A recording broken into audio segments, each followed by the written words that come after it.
and welcome to Craig's Gun Channel. As always, the Craig's Gun Channel Random Shots, the show where we kind of talk about anything and everything. We are a gun channel, so we talk about firearms, but we also talk about politics, conspiracy theories, really just anything that we think of. Whatever we want. Whatever we want. That's right. So I guess we'll go ahead and start. I think you had something you wanted to start us out with. Yes. All right. So there are many things, a multitude of things that tick me off about our government. One of the ones that hits me in the gonads often is their reckless spending. Yep. Is it fair? I would say that's fair. It's always frustrating to read about these many ways that our federal government wastes taxpayer money, your money, my money. One of the ones, some of the ones we've heard about in the past are, funding lizards on treadmills or the green speckled whatever in Arizona wetlands. Yep. But all of these weird, funding of these things is pales in comparison to something that a lot of people have forgotten about. Billions of dollars, billions of taxpayer dollars left behind in the failed catastrophe of a withdrawal from Afghanistan. Saw a recent article on the mainwire.com. You can go ahead and put the picture up here. And this is something that is kind of recycling again a little bit right now. The picture you're looking at right here is from the Taliban tweeting out a picture of their new armed forces left behind from... Well, wait, that can't be, because I was told that those were all destroyed. No, that'd be false. Okay. This is straight from the Taliban, basically pointing at us and saying, "Ha ha ha! Look what we've got now." This picture doesn't do it justice. I've got some numbers here that I think it's gonna shock a lot of us. It shocked me when I read it. I think it'll shock you. My whole goal for this segment is to urge you not to forget about this blunder. It's your money, let alone. I mean, I'd be bad enough if we're spending my money on lizards on treadmills, yes. But to arm a enemy, people that want to kill us, yep. Down with the USA, death to the USA, leaving this state-of-the-art, top of the world as far as technology to allow these, whatever you want to call them, allow these enemies of the United States to have access to these and basically own these from now. Yep. So listen to some of these numbers. The Times of London reports that the U.S., and that's important too, this is coming from London. Not even from the U.S. No, they're not going to admit this. Yeah, and what our top-notch media? They're not. No. This is from Times of London reports that the U.S. simply abandoned a truly astounding arsenal of military equipment and weapons. This reportedly included up to 22,174 Humvees. Wow. Nearly 1,000 armored vehicles. Almost 65,000 machine guns. And 42,000 pickup trucks and SUVs. That's just part of the list. Those are some of the most costly of the items. Also, go ahead. What were you going to say? Oh, nothing. I just, also the fact that you're talking about, when people think of Humvees, they just think, oh, it's a vehicle. Yeah. Well, these are attack vehicles. That's right. And the machine probably guns mounted and with things like that. So it's not like these are like just innocuous. It's not like they stole your granddad's Chevy pickup out of the driveway. So when I said 65,000 machine guns, I don't want you to mistake that for a leftist calling our AR-15s a machine gun. Yeah, these are a machine gun. Yep. That they're talking about are high rate. Fire. You might be able to tell me the difference. Well, these are the full M4. So on the handheld, the troop held, you got your full M16s or M4s now. So they're high rate of fire. That's reliable, accurate. That's not even what they're talking about, though. These are heavy machine guns. These are like the saws and the. You got the M60s and all of that kind of stuff. So these are serious hurt. If you want to talk about the assault rifles or the M16s, that military grade, 360,000 left behind, on top of the 65,000 machine gun, actual true machine guns in the truest sense of the word. So we've got the true machine guns for suppressive fire, as well as the infantry support fully automatic. Automatic assault rifles. Okay. 126,000 pistols, nearly 200 artillery units. That's not artillery shells. That's artillery. Wow. Anti-aircraft, anti-tank, howitzers. I don't even know if those are still, but that's what I picture as an artillery. Well, yeah, they're probably still howitzers they're probably out there? the 155 millimeter howitzers are probably part of those. And I haven't even mentioned the helicopters yet. The military, state-of-the-art military helicopters, warplanes, and other aircraft. So this, if you want to put that next one up here, here's an actual breakdown of. We'll blow that up for you a little bit. So if you look down through there, some of the numbers I've already hit, but let's look at that helicopters. Bottom or center left, MC-17s or MG-17s, I can't read that. Blackhawks 33. We all know, everybody's seen movies with Blackhawks and knows their capabilities. Yep. And then just 43 of your transport reconnaissance helicopters. Fixed wing aircraft, looks like transport vehicles, 4 of them big. C-130s. That you can basically roll a tank up into, right? Yep. Isn't that what it is? Some fighter aircrafts and then some Cessnas. Not so upset about the Cessnas, but the other wartime, aircraft, we handed over we didn't even hand it over. We just left it there. We just left it there. Yep. Basically everything but short of just putting a bow on it. That's right. What does that, let's see, that one actually says 118,628 police and paramilitary security units. I guess that's how many the Taliban have. 182 actually armed service guards in the Afghan state, and then 118 police. So that's basically, they've got all this equipment, all this new equipment for that amount of people. Another thing I'd like to point out here, if you look up right-hand corner over there, 162,000 radios, 16,000 night vision goggle setups. And this one is the part, okay, you get into this night vision gear. For one thing, it's horribly expensive. This stuff is so tightly controlled that as U.S. citizens, we're allowed to have up to pretty much what their current top-notch stuff, usually a step behind, but we're allowed to have it. But you have to sign documentation that you will never sell it or let it go out of the U.S. territory as a citizen. And if you do that, you can be put in prison. And so we give them 16,000 units. And make no mistake, these are the things that allowed our troops to have the superiority on the battlefield. An advantage, right? Now equalized. Now it's equalized. And also, I noticed on here too, I don't know if you were going to mention it, 162,000 radios. Yep. Okay, these aren't your Baofeng $25 radios from Amazon or your $20 walkie-talkie from Radio Shack. I probably just dated myself there. These are top-of-the-line, military-grade combat radios, which also means they have encryption, they're hardened.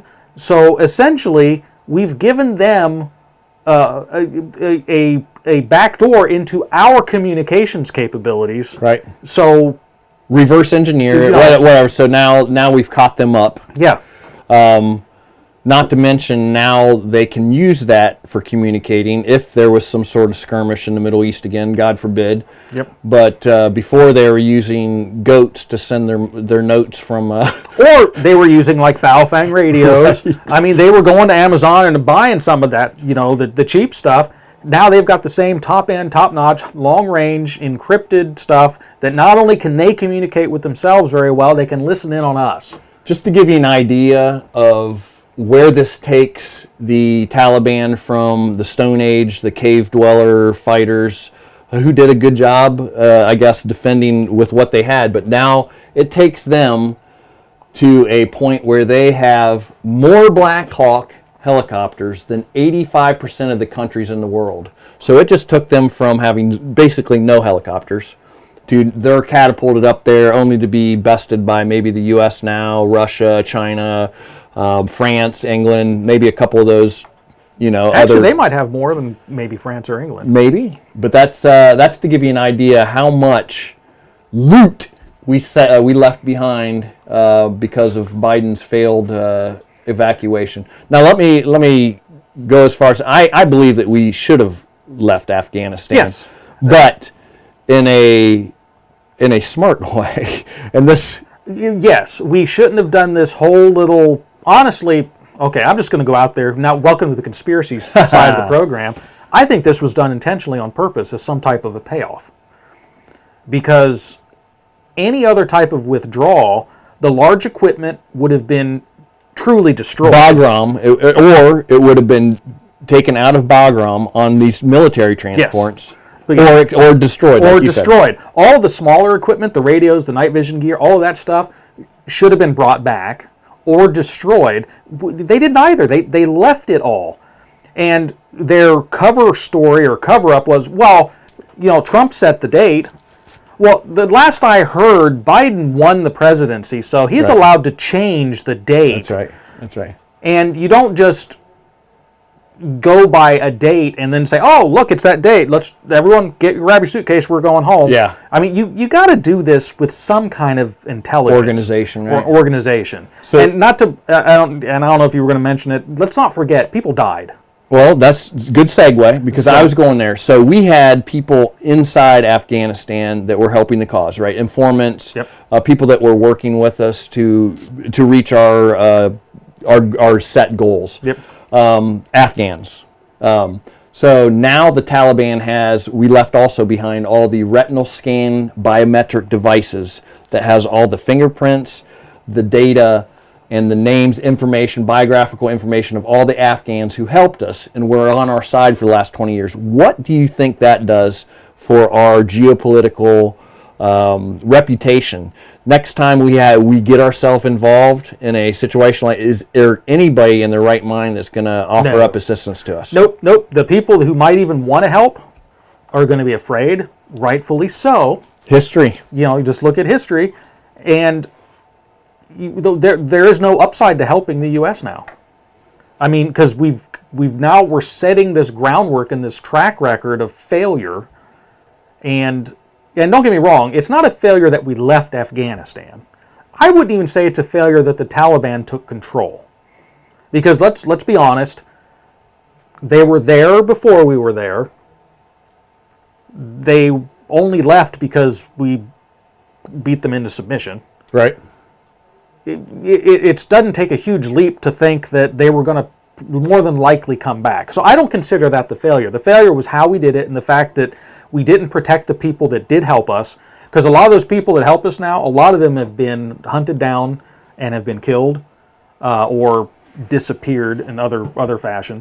We have been able to get some out. There's been an underground of sorts of, honestly, private citizens that have kind of created these back channels and avenues for these people to get out. So if you had to guess, I don't know if you looked forward in this or not, if you had to guess how much, based on what we know there with the chart, how much money, U.S. taxpayer money was gifted to the Taliban? Honestly, I just knowing how expensive some of this stuff is, I don't know, because the numbers are getting so big that it's hard to actually comprehend. Right, and when people are throwing around trillion and 600 billion to Ukraine and all that stuff, it makes it. But with this, it's been estimated at $85 billion of military equipment. Wow. 85. So not only did we gift them this, there is a good chance that these weapons will be used against us or our allies, or maybe up into Europe, where we'll see these weapons utilized for exact opposite of what we intended them for. And I've kind of heard some grapevine stuff as well, that some of this stuff is starting to show up in some other conflict zones. Is that right? It appears that some of this stuff is actually being sold. So, okay, when you leave 380,000 automatic assault rifles, true assault rifles, not the stuff that the not the CNN idiots, not the CNN assault rifles, but real ones. When you have enough for a fighting force of that size and you don't really have a fighting force of that size, in some ways, it's just a bank account. They can sell some of that off now to their friends and buddies and just make actual cash as well. Yep. Good point. That's all I had on that one. I think it speaks for itself, but I wanted to take a second here. We've got Sammy P saying, hi guys. Hey Sammy P. We got Uncle Mike, who is a regular. He's back, he says, and dinner is simmering on the stove, so that sounds good. That sounds good. What do you got next, Craig? Well, actually, I wanted to kind of bring up, we're going to change gears a little bit, go to something a little bit lighter. Unfortunately, it's still not good news, though, but at least it's a different kind of bad news. I guess compared to what you discovered, the good news is bad news still. But that's right. So eventually, we'll start. Eventually, we'll have just some happy, fun stuff, but might not be tonight. It's hard.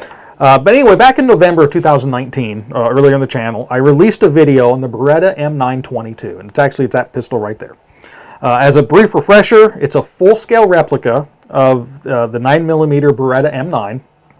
Actually, I got a picture here I can pull up. There we go. And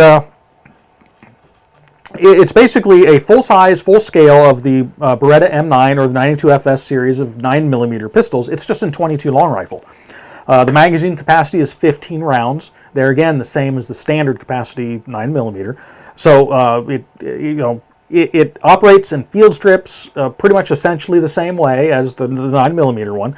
So it makes it a perfect stand-in for training purposes, and it's a good firearm to practice with. It's a lot less expensive to shoot 22 than 9mm. Yep. And it allows you to get that full-size hands-on experience with still a cheaper to operate firearm. And it's also a good transitional firearm for someone that's newer into firearms. Maybe a full 9mm, which, don't get me wrong, 9mm doesn't have a lot of recoil or kick or anything, but if someone hasn't fired a gun before, it's still a lot. Right. I mean, right. It's a lot of noise, all that. 22 is a lot easier to transition into, and it's still a full-size gun. It allows them to then make an easier transition to the full-size 9mm.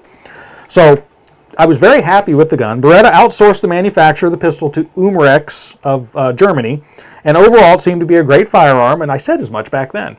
Quality was good. It operated well. I didn't have any issues with it function-wise. Anyway, I recently received a comment from a viewer regarding this pistol, and it's from Jim Shoe. So shout out to some of these names, the screen names people have kind of a lot of foot fetishes. A lot of foot things, yeah. But anyway, he basically said, Craig's Gun Channel, I think I'd play it safe and insert a spent shell. There'll be thousands of them laying around. Basically what he's talking about is when I did the field strip of the firearm, I always do a function check after I'm done.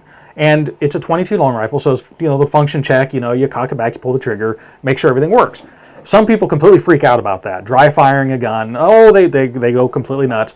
The reality is dry firing modern firearms is not that harmful, but 22s can be a little bit more of a challenge. It's just the nature of it's because the firing pin is where the chamber face is. That's right. So it can cause some issues. Well, this particular pistol is like most other modern 22s. It's an interrupted firing pin. So what that means is even when the hammer strikes it and it goes forward, if there's no bullet there, the firing pin still doesn't hit the chamber. So there's actually not a whole lot of risk of causing actual damage. Now, with that being said, excessive dry firing is still not good. In all reality, using a mechanical thing causes damage to it.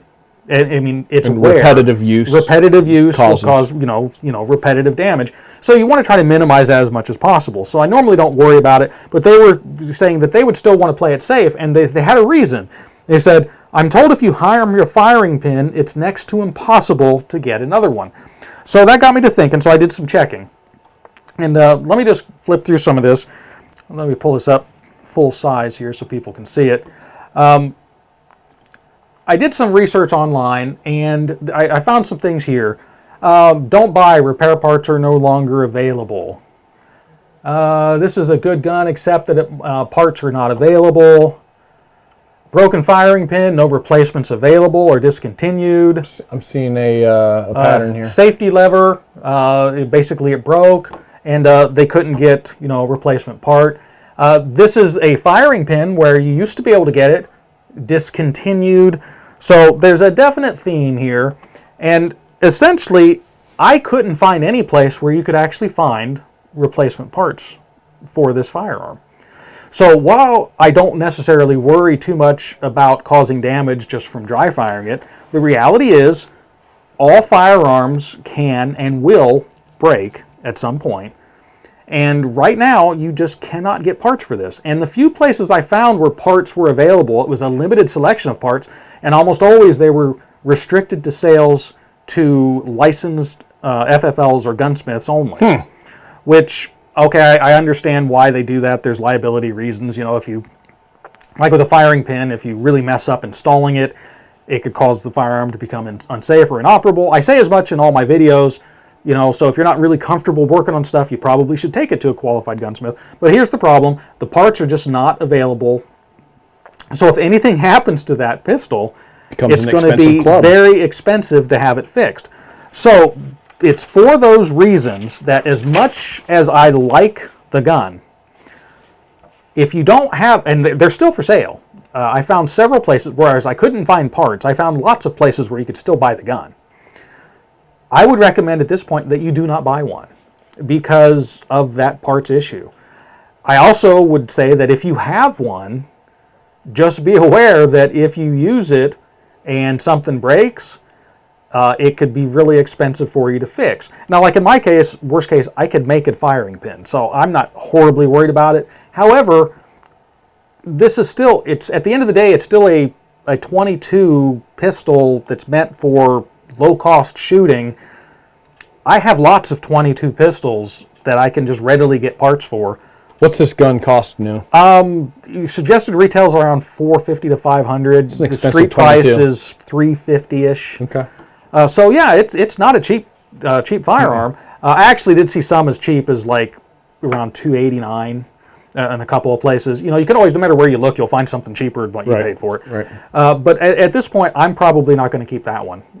So just for those reasons. So just putting that out there. I just want to make sure that, you know, that whenever we give reviews or give information that, you know, I want to keep it real. So when I said that it was a good gun, I meant it.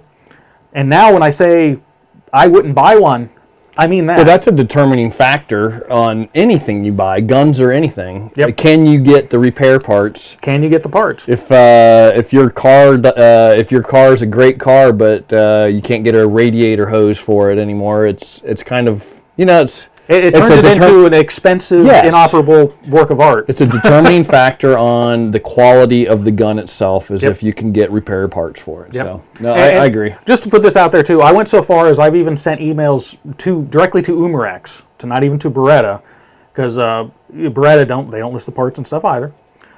So I sent an email to Umarex, the people who actually manufactured the gun, and I haven't received a response back yet. So I don't know if that means anything. It could just mean that my email is with a million of other ones, or, you know, whatever. But just putting that out there. So it's good info. Yep. You basically changed your tune based off of your research you did, spurred by Jim Shoe. Yep. So thanks, Jim Shoe. Good shout out. And want to make sure we get this information out there. Cool. So you ready next? Yep. All right. Is anybody else other than me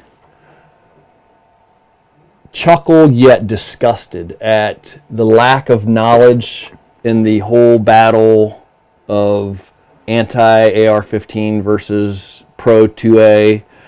As an example, just recently, my hero, no, I'm just kidding, Joe Biden, most recently, post-Tennessee massacre, was explaining in a presser how the AR bullet enters the body and explodes. Oh. Did you see that one? It's just the misinformation that takes something that they don't understand and puts all this scary verbiage. And I mean, you've got something later, actually, that we're going to see very shortly, of how this is this euphemisms game, this extra adjectives and fiery words that create emotion have entered this whole AR-15 battle. So the gun control campaign against the AR-15 is full of lies. This is an article by the Federalist, specifically David Harsanyi, back in 2019, that I thought was a good read. This conflict, this is a quote, the conflict over the Second Amendment and the attempted removal of firearms rights will ultimately result in a civil war that will eventually balkanize the U.S. along political, cultural, and most importantly, racial lines, wrote the Christchurch, New Zealand mass murderer. I don't remember that one, do you? Mm-mm. In his demented manifesto. Some Americans, unfortunately, immediately used the bloodbath to support their political causes. Example, Senator Chris Murphy wondered, for instance, out loud, why do Americans need semi-automatic rifles at all? Well, my answer to him was, I don't care. I'm not asking you for your opinion. Right. I want it because I want it. Back off, Jack. Yep. The Connecticut senator carried on in his tweet, nobody needs an AR-15 to hunt. Nobody needs a semi-automatic rifle to defend their home. But mass shooters need these weapons in order to murder as many people as efficiently as possible. And so nobody will miss them when they are illegal, except for killers. That's wrong in so many ways. Yeah. And we'll get to it. Yep. One of the nice things about having individual rights codified in the Constitution is that Americans don't or shouldn't have to explain to the government why they choose to practice those rights. Mm-hmm. I am certain nothing in the Second Amendment mentions hunting, because the right of self-defense, an individual concern, as well as a collective one, wasn't about shooting deer. It was about protecting Americans from the state confiscating their firearms. Yep. While Murphy's reductionist take is obviously wrong on several counts, it's exceptionally wrong in claiming that killers would miss these rifles. Killers will always have weapons, and they don't need AR-15s, even though there are probably between 10 and 15 million of them in circulation today. Yep. And unless Murphy believes federal agents should be tasked with going house to house and confiscating every single semi-automatic rifle, a very unlikely scenario, they will be with us for a very long time. Yep, agreed. Nor is there any evidence that banning AR-15s would reduce criminality or mass shootings. The federal assault weapons ban that many of us have lived through 1994 to 2004 did nothing to alter gun violence. Once the assault weapons ban was lifted and the AR-15 became the most popular rifle in the country, gun violence continued to precipitously fall. Now, Craig, I'm no scholar. Does fall mean go down, or does it mean go up? I believe it does mean go down. It does mean go down? It does mean go down, okay. Yes. So let me read that again. Once the assault weapon ban was lifted in 2004, and the AR-15 became the most popular rifle in the country, gun violence went down. So, contrary to what all these people that we're seeing in the news right now is, it's the gun. Oh, yeah. It's the gun. It's the AR-15. Data and statistics and facts do not support these leftist claims. They glaze over it with an emotionally charged speech soapbox episode. Yep. And the sad thing about it is they get thousands and millions of dopes to step in line and listen to what these people say without demanding facts and evidence to back up their claim. Right there it is. Considering the political hysteria around crime and the slight uptick in crime in 2017, many Americans might not be aware that every category of violent crime has fallen to historic lows. Why is it that we hear about it so much then? It's because what does happen, it's magnified in the media. The age of Twitter and... It's 24/7, it's instantaneous. It happens at 7, it's on the news at 7:15. If it bleeds, it leads? Yep. So it's fallen to historic lows over the past 25 years. And while every school shooting is a distressing event inflicting deep pain on individuals, communities, and the nation, it's important to point out that despite the proliferation of the AR-15, schools are much safer today than they were 20 years ago. Even school shootings are less common, and there's stats and data in this article that you are more than welcome to look up. We will put the link in the show notes for you to do your own research. AR-15s are rarely used in crimes, number one. If you need any more proof that the AR is being singled out for political reasons, mostly due to its aesthetics, meaning they look scary. The black gun, and which actually now might be a good time to put that that thing up there. Blow that bad boy up. All right, this is the first one. AR-15 stands for Arm Light Rifle. This is something that is constantly assault rifle bungled by the left. Yep. Let's go to the next one. This is this is kind of what I was just talking about. This is the liberal's guide to the deadly AR-15. Let's talk about a couple of this, Craig. Okay, well, you got the flash suppressor. That it cloaks where the shooter is firing from. Wow, that's brilliant. The machine gun grip allows for pinpoint accuracy while shooting full auto. Notice the big words here to make it scarier. Oh yeah. The magazine can fire 1,000 rounds per minute. The only problem is it doesn't hold 1,000 rounds. I would like to see the speed of somebody changing magazines in order to hit that number. Yeah, it would. That's yep. The hair trigger allows shooters to rapidly fire the gun with no effort. They just think about it, and off it goes. Well, the gun, in fact, is the one doing the killing, Yeah, right? It's not the person. Yep. We found that out in Tennessee. Yes, it's not the crazy person. Nope. The full auto switch automatically turns your gun into a machine gun. Except that's not really how that works. With civilian versions, it makes it safe or not That's safe. right. And they're actually pointing to the safety on that. Yeah. The collapsible stock enables the gun to be concealed under a jacket. You just fold that stock in, it just disappears, the whole gun. What does a normal stock actually collapse to? Maybe 5 to 6 inches? Is that about right? Yeah, it doesn't really take up that much. It's that's not why it's there. The air vents, they keep the gun barrel from melting. That's my favorite. Yeah. Of course, my favorite here is the laser sniper scope. It provides accuracy up to 10 miles and can look through walls. That is fantastic. All right, so that kind of goes along with what I was pointing out here. The AR is being singled out for political reasons, and it's being boosted by idiots putting sniper scope, sniper scope and the 30 round mags. What do you need? It's just all hyperbole. But anyways, I digress. It's worth noting in 2017, the last year of FBI data at this time, this was in 2019, there were 7,105 Americans murdered by handguns, 374 by all rifles, and there were 1,604 murders by knife. There were 656 people killed by fists and kicking. So, well, clearly we need to take everyone's knives away and cut off their feet and hands. 100%. Yep. Fact checkers like to point out that not every national police department reports on the type of gun that is used in a homicide. It would be reasonable to believe that the same trends would apply to these crimes, but mostly in big cities that don't share information on the types of guns and criminals use. There's a good reason that gun controllers want to depict the AR as uniquely dangerous. Yep. As a longtime gun owner and supporter of the Second Amendment, I agreed with the Supreme Court's Heller case holding that concluded Americans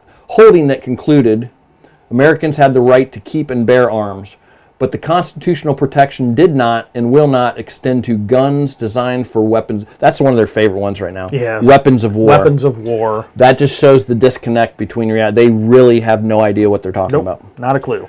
If you're in a war theater against automatic weapons with a semi-auto, you are distinctly disadvantaged. Yes. Yep. Distinctly. So that's Cup of Joe Scarborough. Does anybody even watch him anymore? I don't even know why they used him as an example here. If you own an AR-15, keep it, the gracious presidential candidate Beto O'Rourke told the American people during his campaign. Continue to use it responsibly and safely, he says. I just don't think that we need to sell any more weapons of war into this public. And then he went on to say how he was coming after our guns. He's going to come after him anyway, yeah. Yep.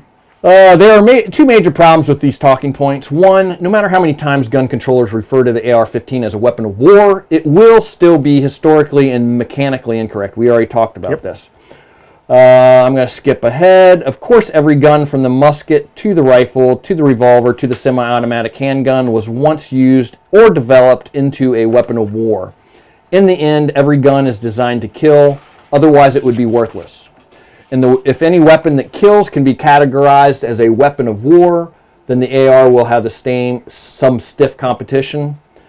John Browning designed the 1911 handgun before World War I, and it was subsequently used by the U.S. military until 1986. Yep.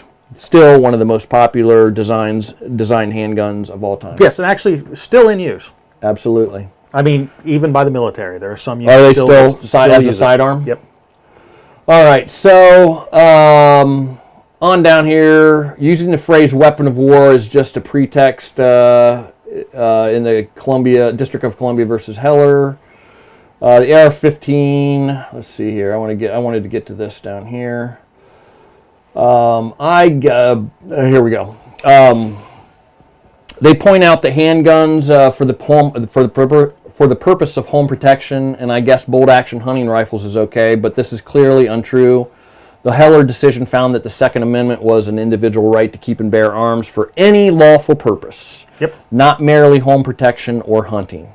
So Heller is the overturning of Heller, or the Heller case is a steadfast bedrock of precedent for the whole 2A push. Yep.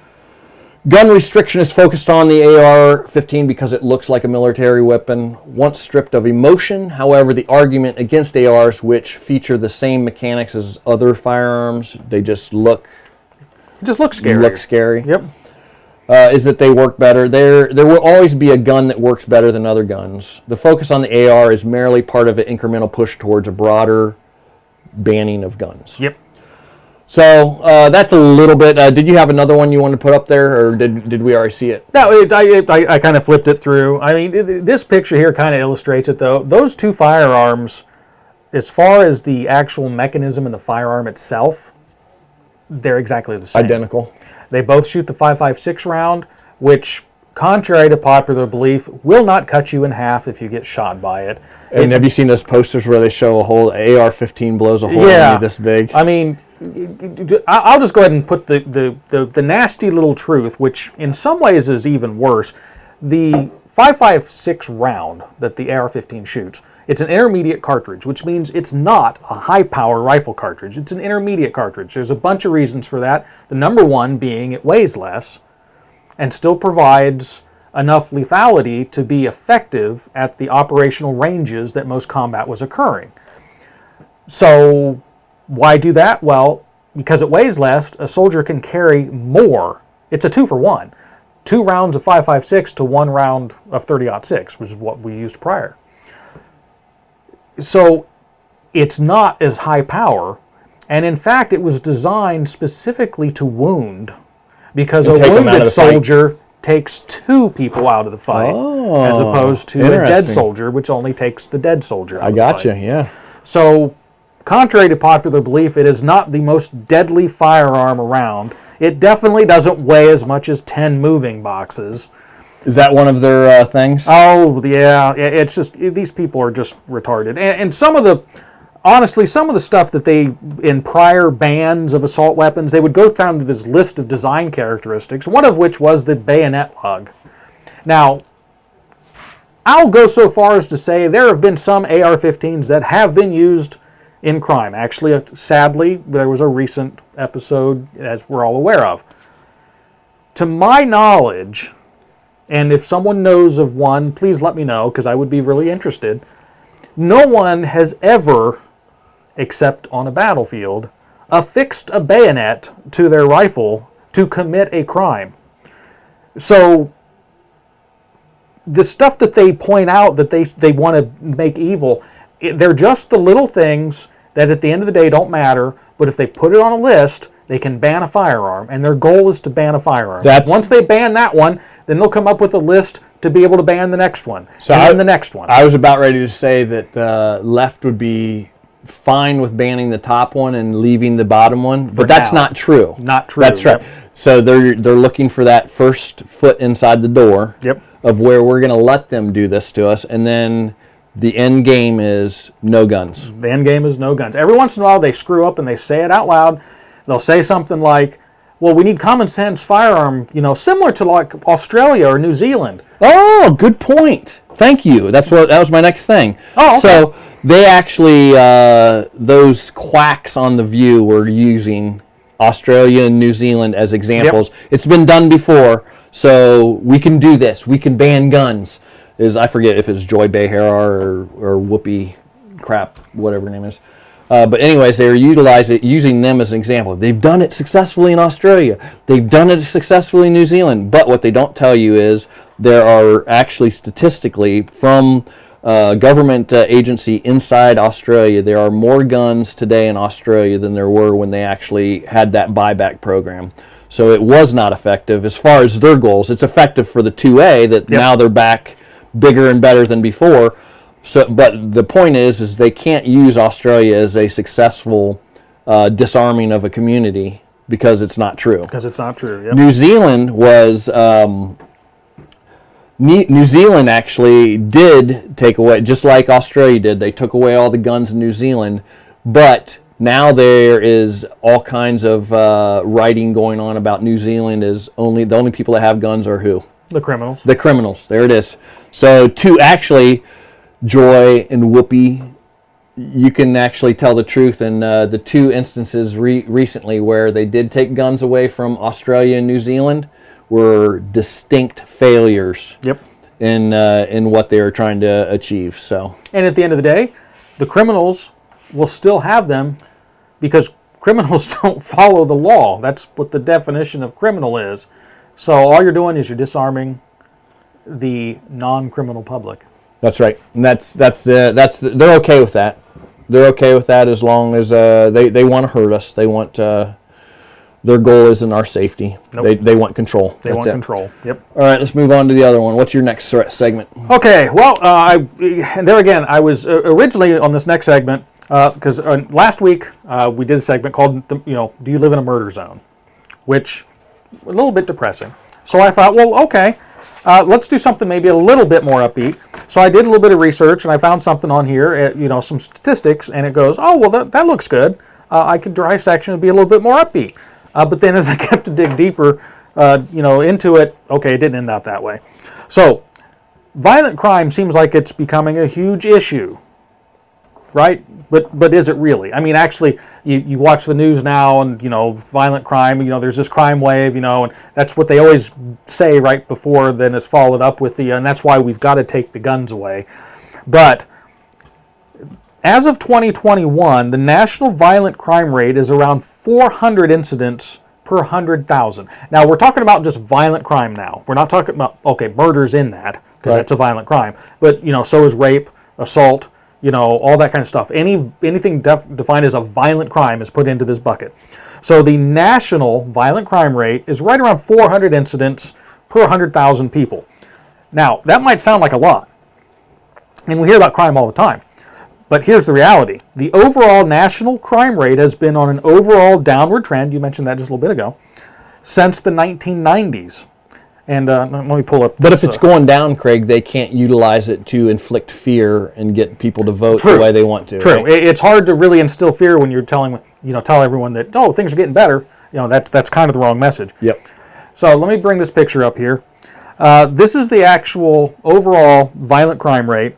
And as you can see, in fact, it hit its peak around 1992 at a rate of 758 crimes per 100,000 people. It's been trending downward since then, hitting a low number in 2014 with an average of 361 per 100,000 people. And then since 2014, it has risen slightly, going up and down around the 400 per 100,000 rate, with the rate being 395.7 cases per 100,000 in 2021.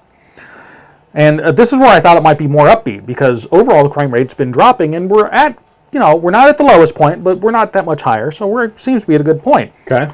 But if that's the case, why does it seem like we're living in a virtual crime wave? Well, while nationally crime rates have been falling for over 3 decades, the violent crime rate in urban areas has been increasing, and in the past couple of years, it has really surged. So a recent study performed by the Bureau of Justice Statistics, the statistical arm of the Department of Justice. So this is government. This is government. Conducted a crime survey, the National Crime Victimization Survey, or the NCVS. You got to use your acronyms for everything. Of course, alphabet. Yep. According to the NCVS, violent crime in urban areas rose 29% from 2020 to 2021. From 19 to 24.5 victimizations per 1,000 persons. From 2018 through 2020, the NCVS found the violent crime rate in urban areas was between 29% and 42% higher than the rate in rural areas in October of 2022. So, to put that in perspective, so we're talking, currently the national crime rate, around 400 per 100,000. So, the urban crime rate in 2020's rate of 19 per 1,000 would be 1,900 crimes per 100,000. Wow. Which rose to 2,450 per 100,000 in 2021. The national crime rate is being driven by the crime in those urban areas. Because to have a national rate that hasn't really gone up, that means in the rural areas, crime is still falling. But in those urban areas, it's skyrocketing. Is it safe to say there's more of those "do not carry guns" stickers in the urban areas? Yeah. Okay. Those urban areas, all the gun-free zones, that's where they're at. The crime is being monitored and reported by the media in ever more and present forms, and the reality is that this confirms the widespread perceptions, and the nation's largest crime survey finds that violent crime in urban areas rose dramatically from 2020 to 2021. Okay, so they've been doing these studies, dating all the way back to the Nixon administration as far as the violent crime surveys and stuff. So, this isn't anything new. It's just they've noticed this urban area. So it involves, just studies and stuff done at a national level. Let's see. According to the NCVS, violent crime in urban areas rose 29% from 2020 to 2021. And let's see, this is a bit of a rehash. Let's see. This urban area. Oh, go ahead. I was going to say this kind of underpins one of the things, a couple of the things we've done the last couple of weeks with showing the 20 cities with the crime rates, yes, and how they're governed and what kind of laws they have in place. But go ahead. Yeah. No, exactly. The violent crime rate in urban areas was 121% higher, more than doubling the rate in rural areas. And so the violent crime rate in urban areas is 48% higher in 2021 than in suburban areas. So when we're talking urban areas, we mean urban, densely populated. Right. So we're not talking the suburbs. So when you're talking about like, in Illinois and the Chicago area, it covers this huge area. We're talking about the true downtown, area. The property crime rate in urban areas was nearly twice as high in 2021 as in suburban areas, and nearly 3 times as high as in rural areas. These statistics do not really include murder, because these are surveys that are actually done to victims, and of course murder victims aren't real good at reporting on their surveys. So the overall in 2020, according to the FBI statistics, the nationwide murder rate rose 27%, the largest increase in over 100 years. Wow. And there again, it's all in the urban areas. Let's see, the responsibility, what they're finding is the responsibility falls squarely on, the survey showed the data, and this is what the findings mean. They didn't actually come out and say this. The responsibility falls squarely on the shoulders of woke politicians. Tragically, they ignored the warnings of law enforcement officials and abandoned policies shown to work, replacing them with just being naive and wishful thinking. The results are now clear for all to see. Most people are familiar with the broken windows policing. Right. If small crimes are ignored, big crimes will follow. When this approach was implemented, along with other improved policing techniques and good legislation, violent crime dropped steadily. This was the 1980s and the 90s response to the crime spikes. Exactly. Of the late 60s and 70s. And it succeeded in cutting the nation's murder rate by more than half over the next 2 decades. We're seeing kind of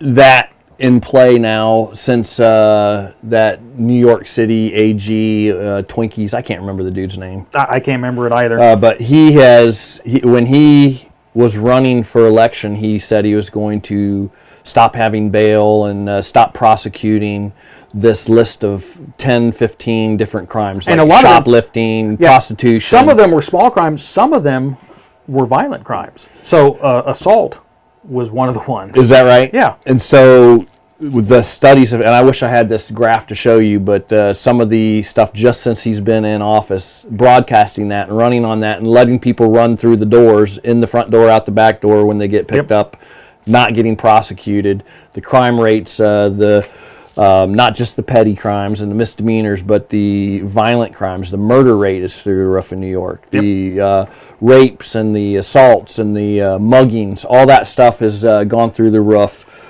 because of these lax responses to crime. Yeah, well, you put all these DAs out there that when someone is caught, they release them. The no bail, releasing of criminals. Basically, it is feeding this cycle. So when people think, is there a crime wave happening? There is, but only in the urban centers. As a national average, we're still not in a bad place. But the problem is, if you live in these urban areas, there is a crime wave that's going on, Right. and it's starting to spill out from those urban areas and to spread. That's right. And part of the sad thing is it's being blind. It's not being broadcast. It's not being the true stats aren't being broadcast out there for the masses to see because it doesn't fit the narrative of what they would. They want to show the world that their liberal policies work, and in fact they're not working. So therefore, it takes people like you and me, Craig, to show what's really happening with facts and data, as opposed to hyperbole and emotional, soapbox speeches. So, all right. So I want to do a shout out really quick. We got a lot of good comments going on. I'm just going to call out some names here. Of course, we've got Sammy P, Uncle Mike, Alone. Thank you for watching. Bobo World's been active tonight. Jam Nefu, talking about 5.7 rounds, I believe. He wants to know if there's any 5.7 rock owners here. Actually, we do have one. We're going to be doing a range day video on that as soon as the ground becomes again. Yeah. Our shooting range is currently underwater. So Jam, check back in for that. Uncle Mike, Bobo, Liberty. We've got also Jas is a new commenter. Welcome, Jas. Thank you. Jas has given me some crap about stating facts, and I had to tell him that we just got to shine the light. So welcome, everybody. Do we have time to run through a couple quick shots? Oh, sure. You want to do some? All right. Let's do some. What do we call it? Rapid fire. Yep. All right, guys. This is fun time. A couple memes I've found while perusing the interwebs. Go ahead and put the first one up. This isn't a funny one. This is cool. This is a win for 2A. And there's accept, right. So this was about 5 days ago, the House Judiciary GOP Committee has officially scheduled a markup of House Joint Resolution 44 to overturn the Biden pistol ban and stop the ATF from infringing. But the recent crazy lady in Tennessee who decided to prove her political point by murdering 3 small children and 3 adults caused that vote to be postponed. Shelved. I have not heard a date when they're going to restructure. So if you want to be involved with your congressman, push them to get that back on there. There's no reason we shouldn't talk about it. Second slide, in the category of states that I love, beautiful Wyoming is leading by example with school curriculum for their children that actually has some utility. This is a picture of 5th graders learning marksmanship using a school gym for a gun range. That's awesome. Congrats. I love it. You never see this anymore. Love me some Wyoming. Yep. Next one, today's I Love Me Some Idaho segment. So 2 states that are getting some love from Craig's Gun Channel. What costs less than a lethal juice cocktail or 40 seconds of 2,500 volts of electricity and is much more effective? Any idea? I would say that'd be a bullet. There you go. Yep. I'm sure this will somehow draw the ire of the soft on crime, Soros-funded appeasement crowd. Scott Herndon from Idaho put a tweet out there that Idaho Senate passed 24-11 that will enable a firing squad as an alternative method of execution of the death penalty. Drugs for lethal injection are being withheld for political purposes. The death penalty is about justice.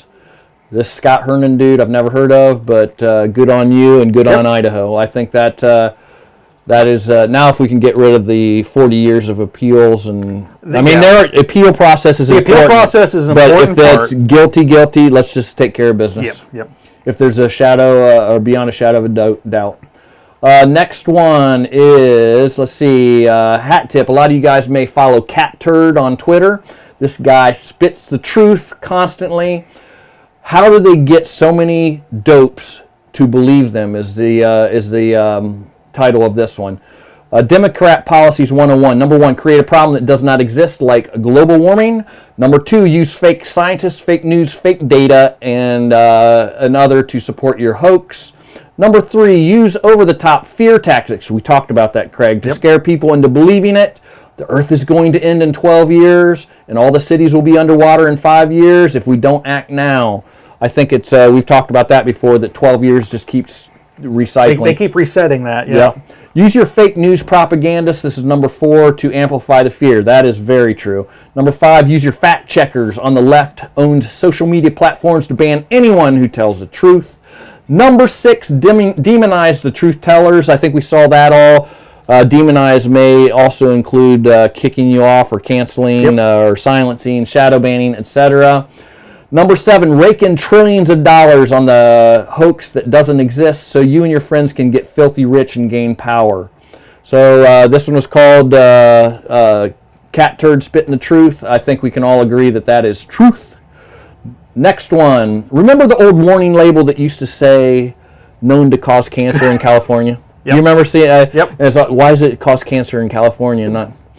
Well, here's a blip. Can you blow that one up? These are chicks in California. I think this is funny. Chicks sitting there after doing what they do and looking up at the ceiling and saying, I hope I didn't get him pregnant. Next one. What do the Tooth Fairy, the Easter Bunny, and Joe Biden have in common? 37% of Dems still support China Joe, equal to the amount of 5-year-olds that believe in the Easter Bunny. Look at that. If you can blow that one up for our folks. It has mom with a Biden shirt saying, honey, it's kind of cute that you still believe in the Easter Bunny. And the little child is saying, I was thinking the same thing about you, Mom. There's a lot of truth in that one. All right. A word of encouragement from the Democrat mayors of the worst 20 cities for violent crime. Don't worry. No concealed carry concealed carry license gun needed. We all have laws here to protect you. If you want to blow that one up. This is their way to handle muggers. Are you getting mugged? Just say no. Your robber legally cannot take any of your possessions without your consent. Do you think that would work?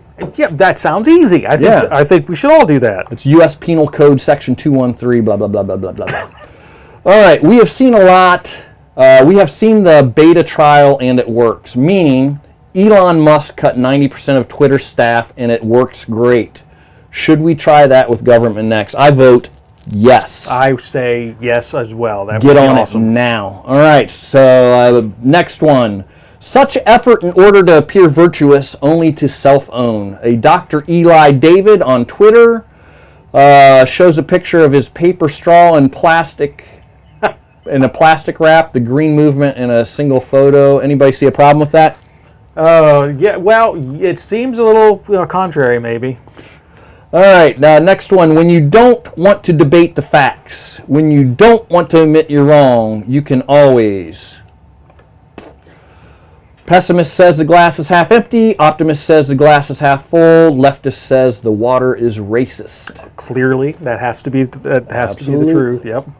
All right, next one may or may not be satire. I cannot tell. I guess since it's Babylon Bee, it is, but I could be twisted. My arm could be twisted into believing this one. Go ahead. Democrats vow to arrest as many political opponents as it takes to defeat fascism. Yes, I think that is probably truer than they're expecting it to be. I think that might be, yes. Last but not least, in tonight's Pointing Out the Lunatics Around Us segment, Dress Up Time does not yet have a solution for getting punched in the nuts. Humiliated trans woman claims the TSA agent punched her testicles. And Jim points out her testicles. So you can see a picture of her. Oh, goodness. Her with testicles. Humiliated her getting her testicles punched. All right. Last, I think this is last. Maybe two more.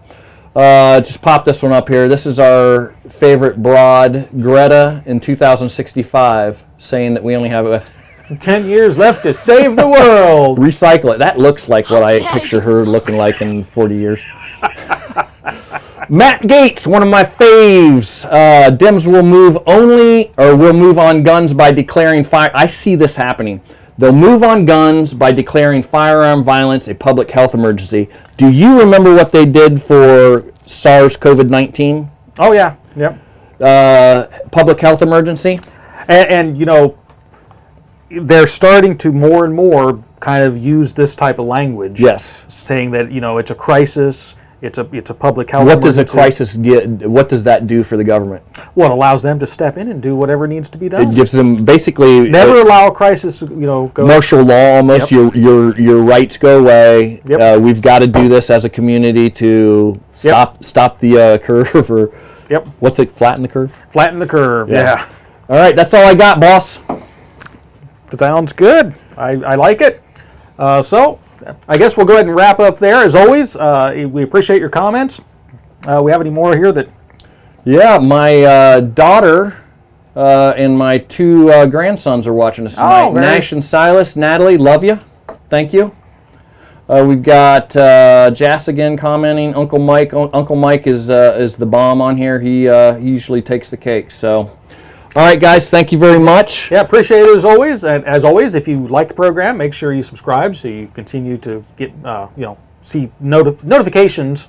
Okay. Start over. I'll start over. Subscribe and hit the notification bell. There it is. So that you're notified when we release new comment. If you like the video, hit the like button. It helps feed the algorithm. Please share.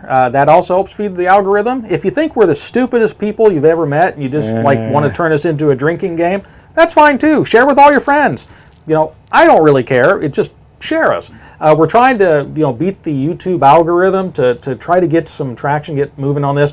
For those of you who aren't aware, and I don't know how you couldn't be aware, YouTube does not like content like this. Nope. So they tend to, we're basically having to swim upstream. So appreciate any assistance.